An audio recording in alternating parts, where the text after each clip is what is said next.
Excelente, Carla, muchas gracias, que te vaya muy bien. Además, en estos días nosotros vamos a continuar, les damos la bienvenida cara a cara. Estamos todavía, por supuesto, en el efecto de estas movidas electorales, sin duda, de las presentaciones de esos equipos técnicos por parte de ambas campañas, que buscan, qué duda cabe, convencer a los que no están convencidos. De eso se trata, la democracia, de eso se trata la política y las elecciones en estas circunstancias, de poder abrir su radio de acción con respecto a quienes no creen o tienen mucho escepticismo frente a dos propuestas electorales que, qué duda cabe, despiertan sus controversias por ambos lados. Y precisamente le vamos a dar la bienvenida a Salomón Lerner Guitis, expresidente del Consejo de Ministros, que en su momento, por supuesto, también tuvo un papel importante en esta tarea de ir encauzando políticamente candidaturas. Vamos a ver si considera que lo que está ocurriendo ahora es, en todo caso, lo que debería ocurrir. ¿Cómo está, don Salomón? Buenas noches, gracias por estar con nosotros en Cara a Cara, un gusto. Un gusto para mí también, Enrique. Muy buenas noches. Por favor, ¿cómo observa este emplazamiento de ambas candidaturas? Evidentemente le voy a preguntar además con énfasis sobre la candidatura del profesor Castillo, que me imagino que de repente usted observa con mayor interés la posibilidad de que esta candidatura se abriera probablemente a determinados sectores, y por supuesto usted siempre ha sido reconocido como un empresario de izquierda, lo cual evidentemente nos ayuda a entender un poco por dónde podría ir una candidatura con estas características. Bueno, gracias, Enrique. He seguido indudablemente la contienda electoral, la primera vuelta, con resultados realmente sorprendentes. Creo que la mayoría de la población peruana no esperaba que hubiera un balotaje entre Pedro Castillo y Keiko Fujimori. Esto nos ha sorprendido a la mayoría de los peruanos, que de acuerdo a las encuestas, de acuerdo a los pronósticos que se realizaban, no veíamos a estos dos candidatos que iban a disputar la segunda vuelta. Pero ya estamos en ella y indudablemente las fuerzas se están reordenando. Hay un reordenamiento de fuerzas importantes alrededor de Keiko Fujimori.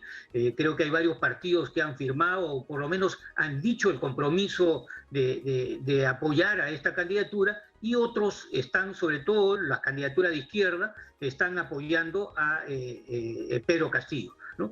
Lo que indudablemente nos llama mucho la atención es ya después los programas que han ido variando con el tiempo, ¿no? Desde la presentación, en un caso de algunos connotados profesionales que se han ido presentando, hasta esta última semana, hace 48 horas o menos de 48 horas, que ha salido una lista de técnicos, en algunos casos muy conocidas, en otros bastante desconocidas. Y esto también nos lleva a pensar cómo van a actuar estos técnicos frente a la coyuntura en las próximas semanas. Creo que eso es importante decirlo, ¿no?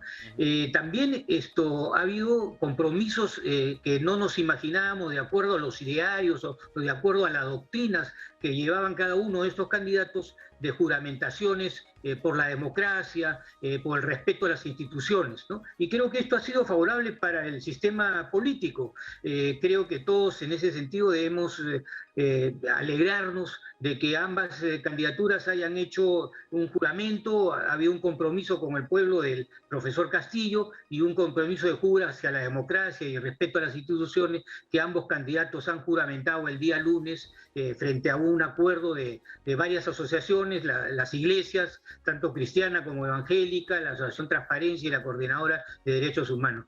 Esto nos lleva a que el proceso podamos nosotros esperar que tenga resultados interesantes. Vamos a ver ahora los programas, vamos a ver las propuestas de cada uno de ellos para poder analizarlos y poder realmente evaluarlos al final. ¿Por qué el pueblo peruano se va a decidir, sobre todo en las personas que están, como tú lo has mencionado, en ese factor de indecisión, que en algunas encuestas está entre 10 a 20% las indecisiones que hay en las candidaturas, ¿no? Lo que tú me preguntas es si esto podría evaluarse o hacer algún tipo de comparación con lo que fue la candidatura, por ejemplo, me imagino, la pregunta estaba indicada hacia la candidatura de Ollanta Humala, que hubo pues un giro desde la candidatura del 2005-2006 bastante radical a una candidatura de una izquierda moderada, no tan radical, en el año 2010-2011 que lo llevó al poder a él. Creo ahí que el profesor Castillo está haciendo intentos de poder aproximarse a ese tipo de reacciones, por lo menos en la parte de respeto a las instituciones y en la parte del sistema democrático y otras instituciones, lo ha hecho así. Vamos a esperar qué clase de políticas sus técnicos sustentan en estas próximas semanas para evaluar finalmente si hay un giro, un cambio hacia lo que fue el ideario primogénito del Partido Perú Libre en la candidatura de la primera vuelta. Ahora, ¿qué le provoca, por ejemplo, el hecho de que en el plan bicentenario se incluya alusiones evidentes, explícitas, a la restricción de importaciones? Como insistía usted, que es si se quiere, un empresario progresista, ¿cómo interpretar? Porque eso parece ser una especie de señal de alarma que incluso alguien como Kurt Burneo ha dicho, bueno, hasta aquí nomás. ¿Cómo interpreta eso? Bueno, mire, todo país tiene toda una serie de medidas que van desde las importaciones a rajatabla de algunos productos, en algunos casos por razones sanitarias, ¿no? Que a veces hay unas importaciones que se prohíban, hasta aranceles que indudablemente dejan prácticamente a la competencia externa no poder promocionar sus productos internos.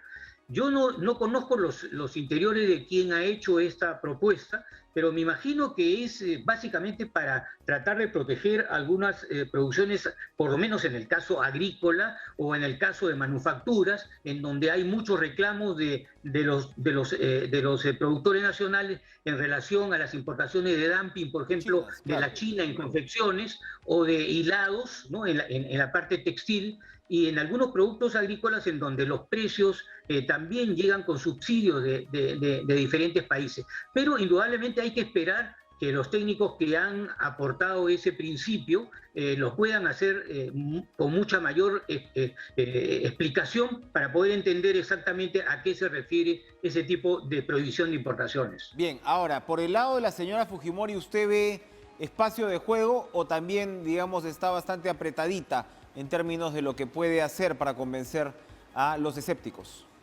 Bueno, yo veo que ella también ha lanzado una serie de propuestas ahora en su campaña que no las tenía tampoco en su programa original, por ejemplo, el canon, la repartición del canon, el 40% del canon, que creo que algunos de los nuevos técnicos, no sé si estarán muy de acuerdo en tratar de repartir el canon hacia las familias y no manejarlo institucionalmente para obras de infraestructura que son de repente mucho más importantes en las diferentes regiones. Perdóneme, parece que Rómulo Mucho, que se ha sumado al equipo, no está muy de acuerdo con eso.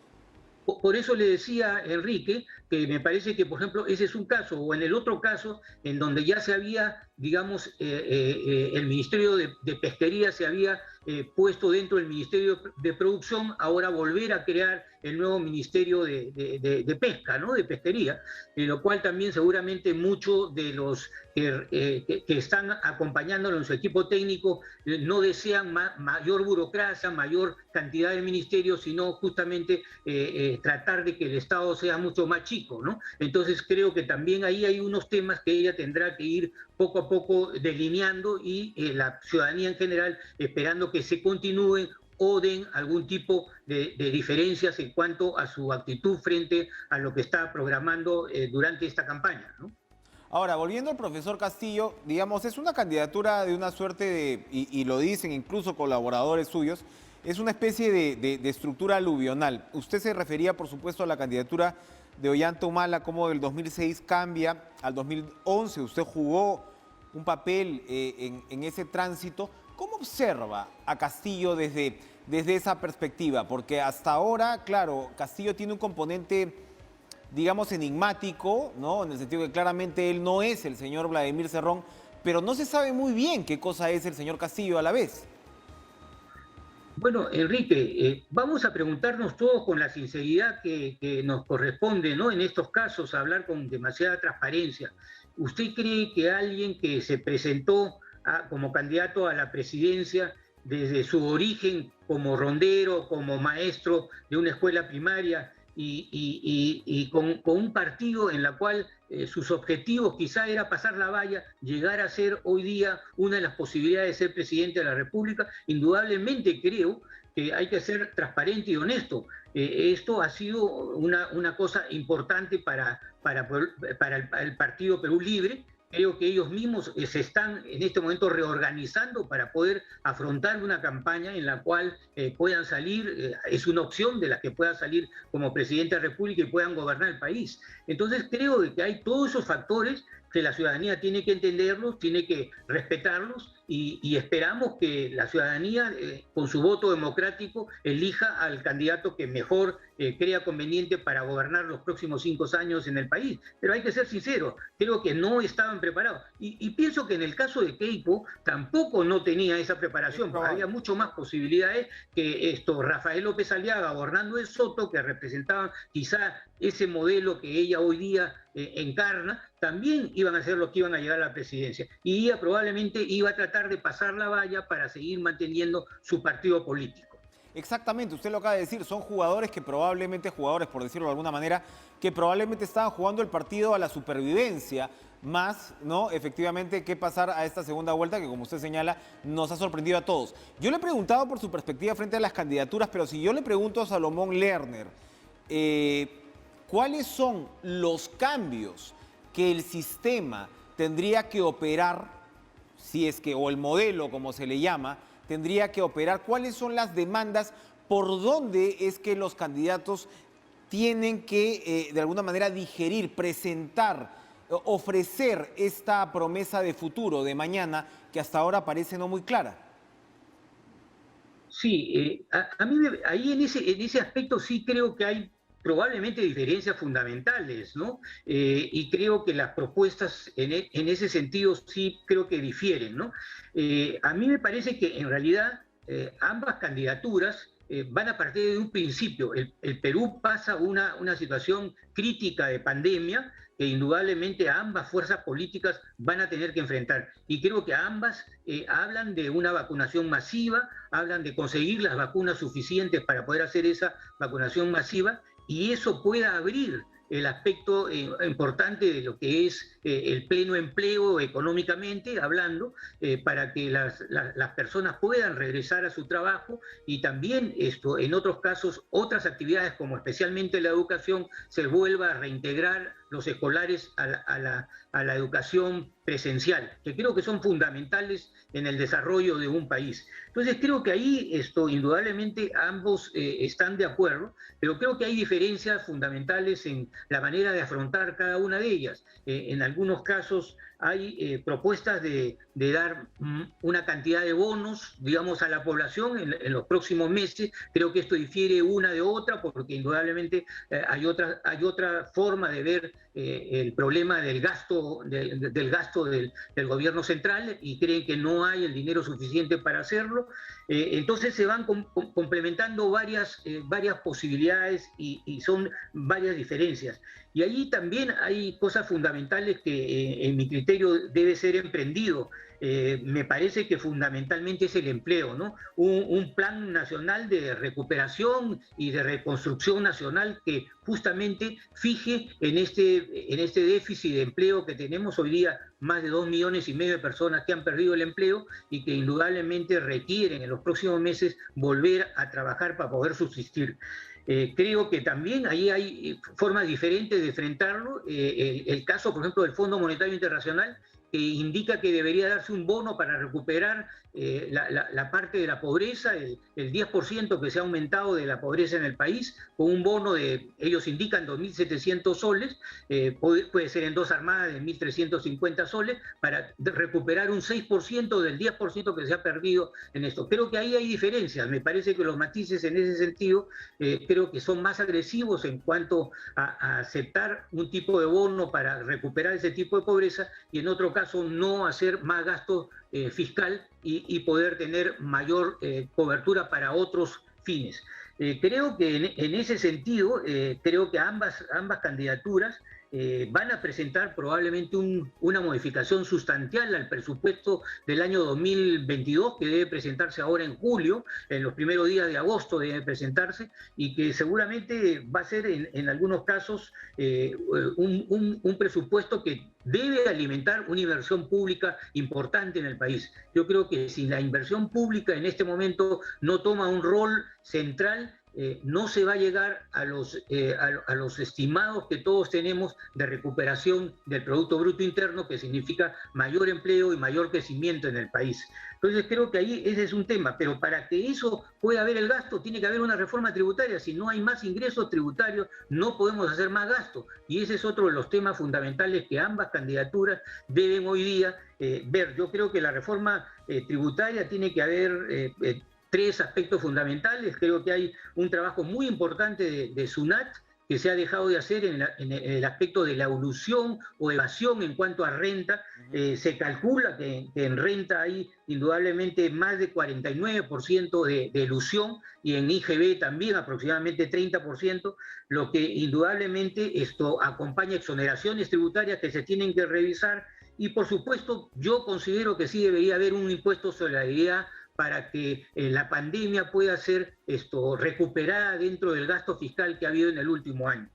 Y por lo tanto después hay ya lo que cada uno de los candidatos va a escoger, cómo poder enfocar el tema de los problemas más fundamentales en cuanto a qué tipo de gasto hay que hacer, si es tipo de gasto para implementar mayor fuerza a la agricultura, mayor fuerza a la manufactura. Cada uno de estas ramas creo que diferencian a los candidatos. Me imagino que viniendo del campesinado, de rondas campesinas, la predilección por apostar más por la agricultura, la agroindustria, será pues del candidato Pedro Castillo, y quizá los otros temas más de infraestructura serán pues de la candidata Keiko Fujimori, pero lo veremos también ahora con los técnicos si esos son las prioridades que ellos van a poder lanzar en sus propuestas, ¿no? Muy bien, Salomón Lerner Arguitis, diferencia de enfoque sin duda que vamos a poder procesar en los próximos días. Muchas gracias por estar con nosotros en Cara a Cara y compartir esta perspectiva,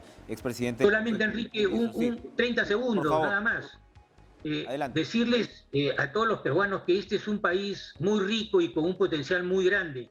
Creo que todos los peruanos tenemos que juntarnos y unirnos a ayudar a quien llegara el 6 de junio a ser presidente de la República.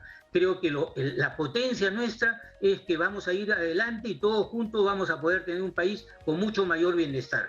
Ese es mi llamado a toda la ciudadanía. Muchas gracias, Enrique, por esta oportunidad. Gracias a usted. Vamos a ir a una pausa, pero regresamos con Luis Valdés, presidente de la Comisión de Constitución del Congreso.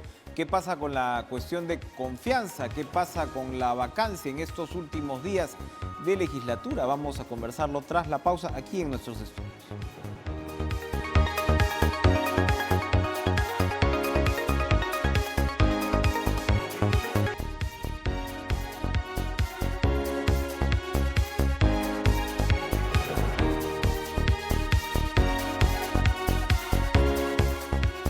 No perdamos de vista algo muy importante. Hemos pasado 5 años bastante complejos en la relación ejecutivo-legislativo. Probablemente en parte el resultado electoral que estamos viviendo, digo en parte, es resultado de esa dinámica conflictiva. Y hay quienes, por supuesto, señalan, anticipan que la crisis no se ha terminado y no se va a terminar el 6 de junio. Que esta relación compleja, conflictiva, esta crisis vamos a ver un poquito más allá de nuestros propios ombligos, que podemos ver en Colombia, que podemos ver en Chile. La tensión social se está derivando, se está canalizando, a veces por la calle, a veces de manera violenta.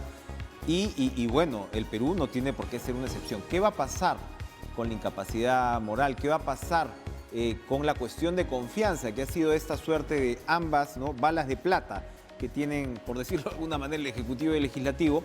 Bueno, hay una controversia al respecto. No queda claro que se vaya a ver la cuarta legislatura, pero sí queda aparentemente claro que se va a seguir adelante con este proyecto para regular particularmente la cuestión de confianza, que es la figura, en todo caso, que tiene el Ejecutivo para, de alguna manera, aplicar presión sobre el Legislativo y llegar a entendimientos. ¿Qué va a pasar con esto? Estamos con el presidente de la Comisión de Constitución del Congreso, Luis Valdés, a quien le damos la bienvenida. ¿Cómo está usted, Luis? Gracias por estar con nosotros. No, Enrique, muchas gracias primero por la invitación. Para mí es un gusto estar contigo. De través tuyo, un saludo a todos los peruanos que nos escuchan esta noche. Y justamente desde el Congreso estamos abriendo las puertas del Parlamento para poder socializar, informar, transmitir todo lo que venimos haciendo desde el Congreso, intentando solucionar algunos problemas que han sido evidenciados no de ahora, hace ya muchos años. Por ejemplo, el tema de la bicameralidad se viene debatiendo en el Parlamento y también en todo ámbito en el país desde la perspectiva política.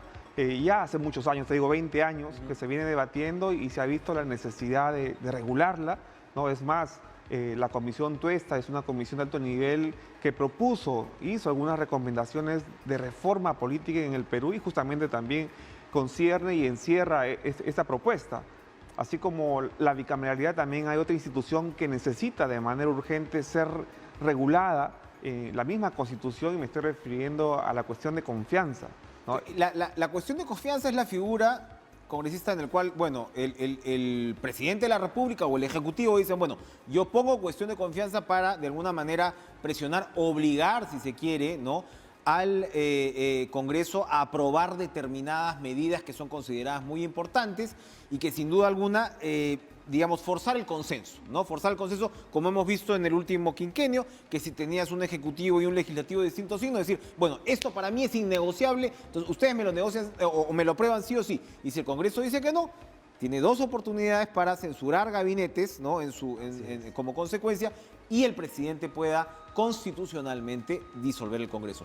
¿Cuál es el problema que ustedes ven con esta figura? Bueno, ya lo ha evidenciado también la Comisión de Alto Nivel para la Reforma Política en el Perú, también lo ha evidenciado el mismo Tribunal Constitucional y el mismo propio Parlamento con la experiencia vivida del año 2019, donde se utiliza una cuestión de confianza para forzar, ese es el término, al Parlamento a aprobar una norma que es constitucionalmente de su competencia. Entonces, ese mecanismo de presión, porque justamente eso es lo que hace, genera un desbalance en el equilibrio que debe haber entre ambos poderes del Estado. Ambos poderes del Estado, digamos, deben convivir de manera armoniosa y hoy ya no podemos hablar tanto de equilibrio de poderes, sino de una coordinación, de una cooperación entre poderes del Estado porque tienen un solo fin, que es darle bienestar a la población. Claro, esta propuesta de reforma que estamos impulsando desde el Parlamento establece dos grandes diferencias. La primera de ellas es eliminar la cuestión de confianza obligatoria, aquella cuestión de confianza que hace el gabinete cuando va a exponer las políticas generales de gobierno al Parlamento. Entonces hace cuestión de confianza de manera obligatoria, así lo establece la Constitución, y el Congreso y el Parlamento pues evalúa si le da o no la confianza. Lo que pasó aquí hablamos de la presentación del gabinete como de tal. La presentación del gabinete, del primer gabinete. Entonces, ahí se configura una cuestión de confianza en realidad. O sea, yo me presento como presidente del Consejo de Ministros y como tal interpongo una cuestión de confianza. Para poder recibir el voto de investidura, así se llama. Y no debería ser así. Y no debería ser así, ¿por qué? Porque nuestro sistema constitucional es presidencialista, no parlamentarista. Entonces el presidente elige a su Consejo de Ministros. Elige y desde que juramenta ese gabinete tiene legitimidad. En todo caso, el Congreso tiene la herramienta de la censura si es que el ministro o el gabinete no cumpliese, digamos, con lo que le ofreció. Y esta herramienta queda intacta en todo caso. En todo caso, eliminada. Pero se elimina el voto de investidura. Se elimina el voto de investidura.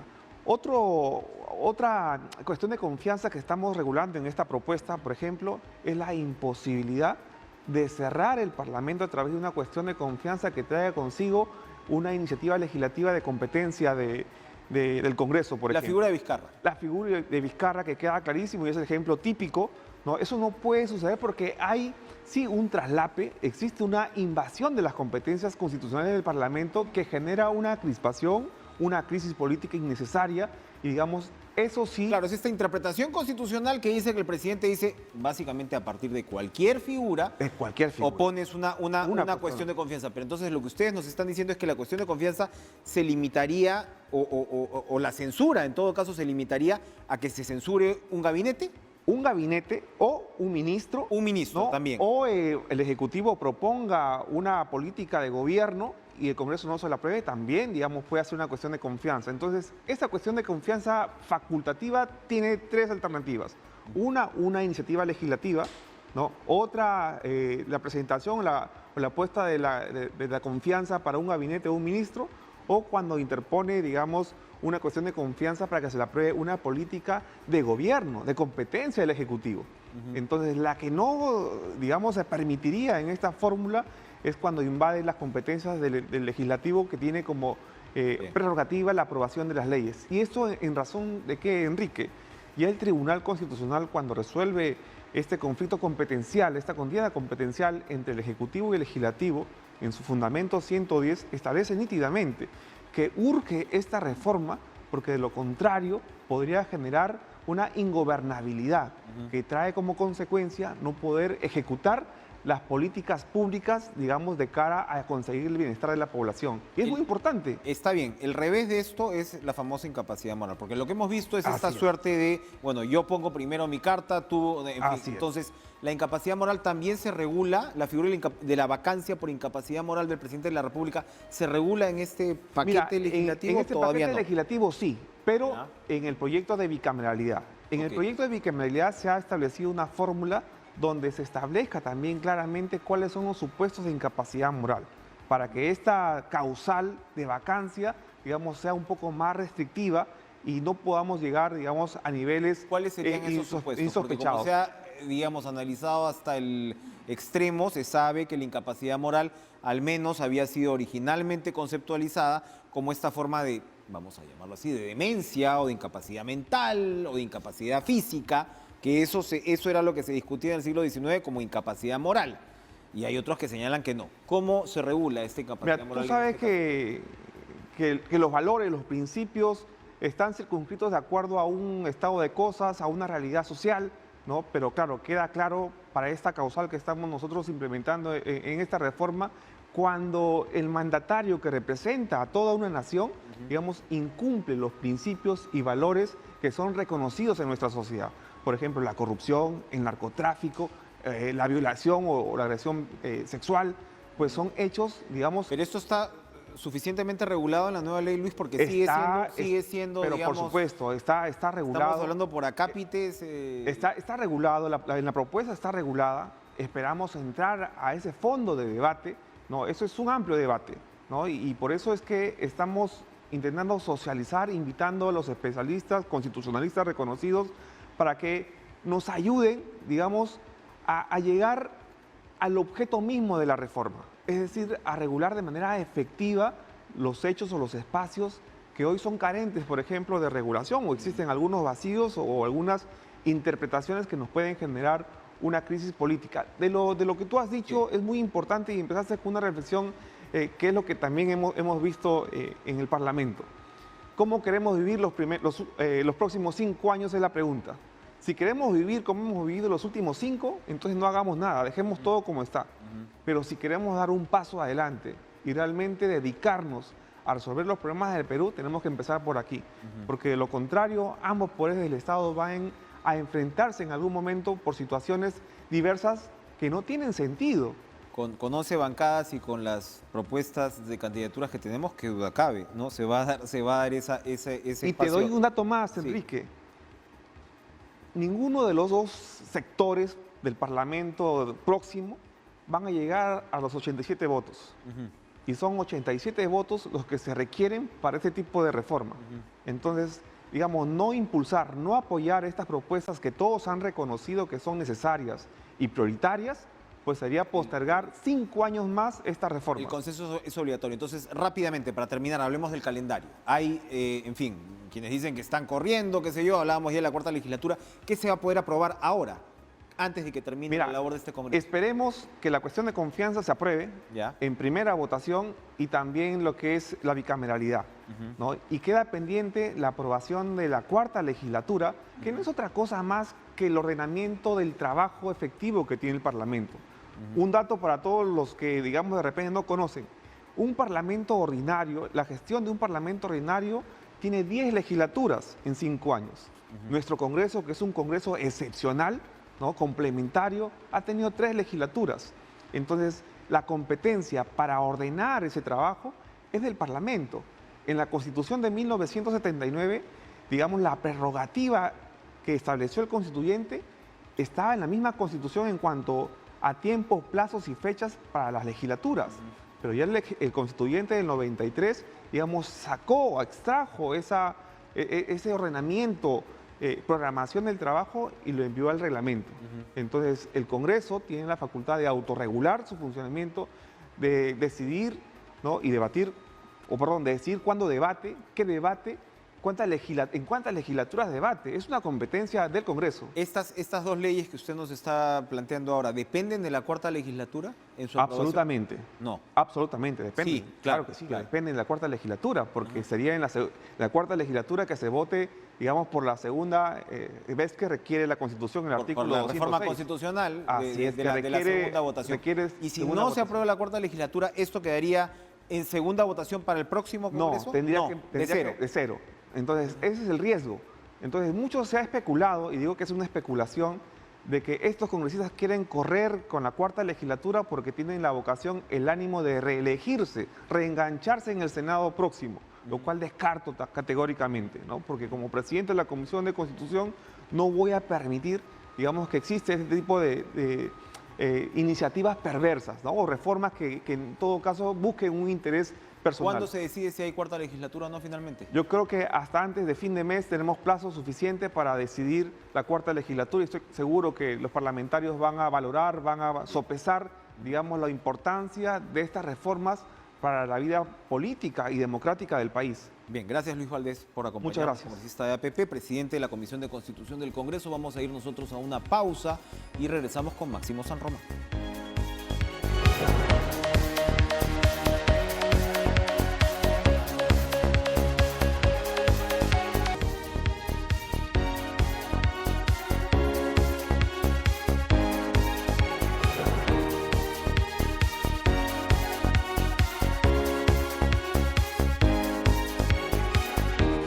A mí me encanta siempre conversar con Máximo San Román, que ahora es integrante del equipo técnico de Fuerza Popular, por supuesto ingeniero mecánico, ex vicepresidente de la República, cusqueñísimo, por cierto. ¿Cómo está usted, Gracias, Máximo? Enrique. Gracias por estar con nosotros. Muchas gracias por la invitación, sí. Y digo que siempre me gusta conversar con usted porque usted no ha tenido, digamos, usted fue vicepresidente del primer fujimorismo, se peleó, se trompeó a morir después del autogolpe. Y luego ha tenido... Condené y combatí hasta el final. Por supuesto. Puso el pescuezo casi en esa... Intenté sacarlos con el 13 de noviembre. En esa lucha democrática con Salinas, ¿no? El general Salinas y demás. Y luego ha tenido, digamos, episodios de acercamiento a Keiko Fujimori. Y ahora estamos frente a lo que estamos, frente a 2 opciones que generan una gran polarización y que uno se pregunta desde la perspectiva de la campaña que usted acompaña ahora, la de Keiko Fujimori. Insisto, por eso hago un mini resumen de su hoja de vida política. Usted entiende también lo que es el antifujimorismo y ahora claramente el antifujimorismo pesa en un sector del electorado. Y es lo que seguramente bloquea a Fujimori, a pesar incluso de una candidatura que muchos considerarían inimaginable. Acabamos de conversar con Salomón Lerner Guitis, que fue el hombre que en parte se entró a Humala, y él mismo dice, bueno, esto era totalmente inesperado, lo del señor Castillo. ¿Cómo observa usted el emplazamiento actual y el peso del antifujimorismo en estas circunstancias? Lastimosamente el Perú está en una situación dramáticamente difícil y solamente tenemos una alternativa, no hay forma de escoger. La alternativa democrática es la que representa Fuerza Popular. El respaldo que damos nosotros no es a Keiko, es al país. Queremos un país libre, un país independiente, un país donde haya libre empresa, libre comercio, libre desarrollo. Queremos un país desarrollado. y sabemos lo que hace falta para ello y tenemos que contribuir con ello. Es la educación y más que la educación, la capacitación principalmente para formar personas jóvenes, profesionales, técnicos que sean capaces de crear puestos de trabajo, que sean capaces de darle valor agregado a nuestras materias primas, que sean capaces de generar riqueza. Eso es lo que tenemos que hacer. Eso en todos los sectores, desde los pequeños empresarios, desde los informales. Tenemos el procedimiento de cómo formalizar mediante el acceso al crédito. Pero tenemos un país maravilloso y fíjate, yo quiero hacer un poquito de recuerdo a nuestro país porque lastimosamente olvidamos con facilidad. Nosotros ya hemos pasado por ese proceso comunista, socialista, ese experimento que hicieron los militares de expropiar todo, nacionalizar todo, inclusive las empresas privadas. Porque una especie de nacionalización fue convertir a la empresa industrial en comunidad industrial, ¿no? Donde inclusive por ese salto no permitieron el ingreso de los propietarios a sus empresas. Y el acto judicial demoró 10, 15 años, donde los empresarios han recibido cascarón, absolutamente quebrados. Además, ese proceso del gobierno militar dejó a Sendero Luminoso, ¿no? Efectivamente, alumbraron.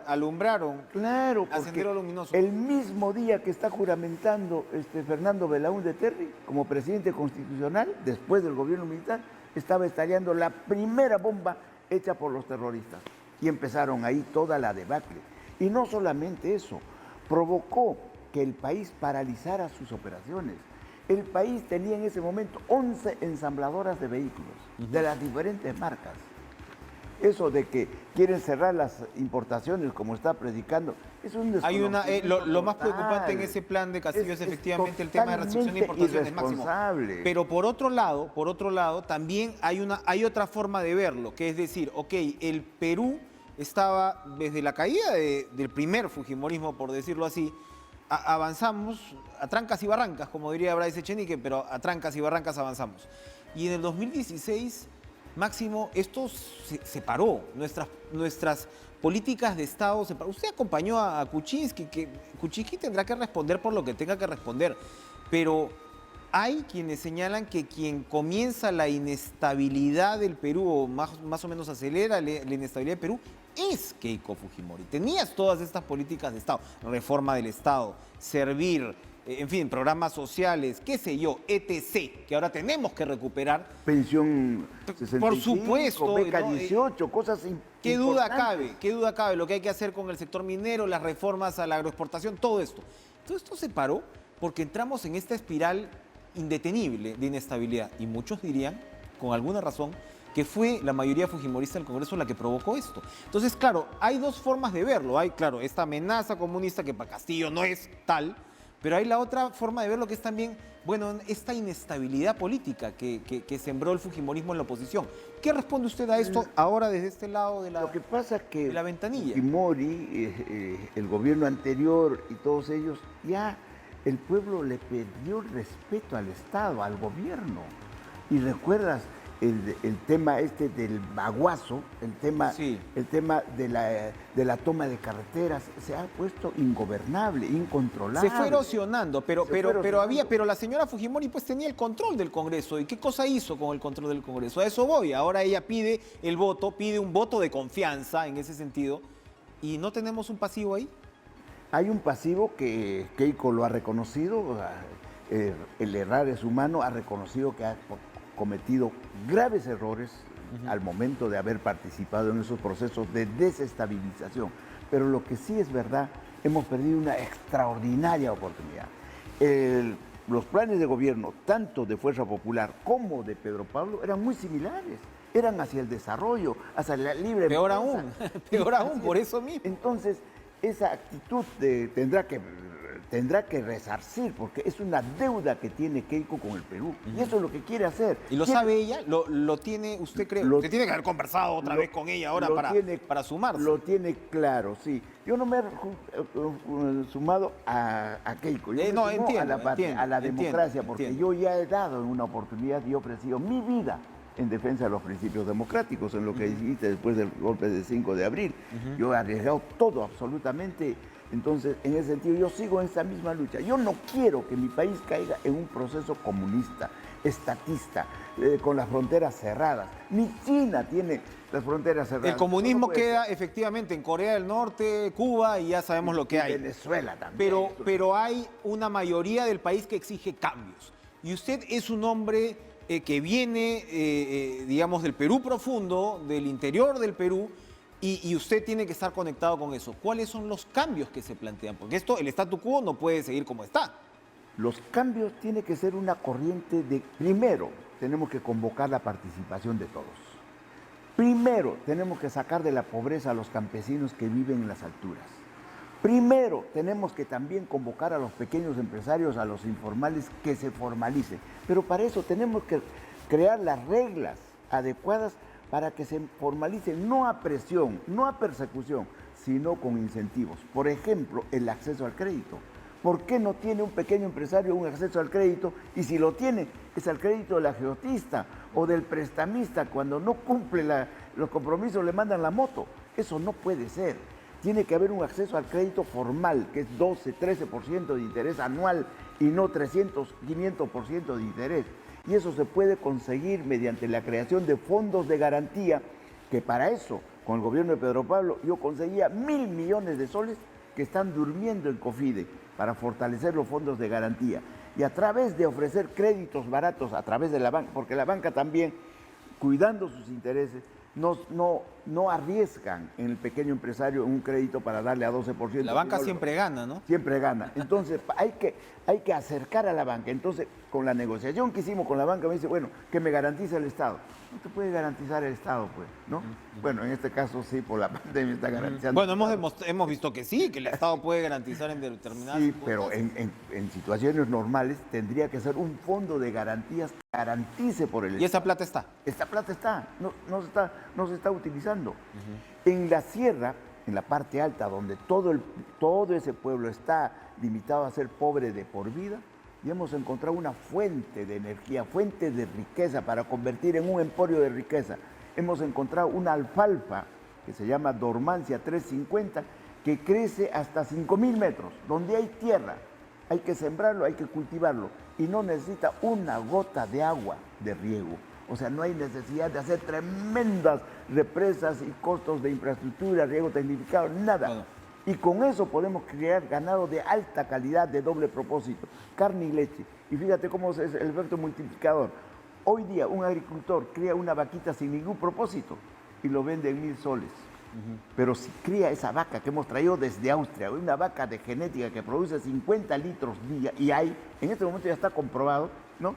Entonces esa vaca cuesta 30.000 soles, 40.000 soles. Recontra vaca. Esa es la forma de poder... Vamos a ir a una pausa, Máximo, pero hablando precisamente de lo que usted ha planteado ahora, de ese peruano del centro del país, de la sierra sur del país, la descentralización no ha funcionado. Lastimosamente. ¿Cómo volteamos esa situación? Vamos a regresar después de la pausa.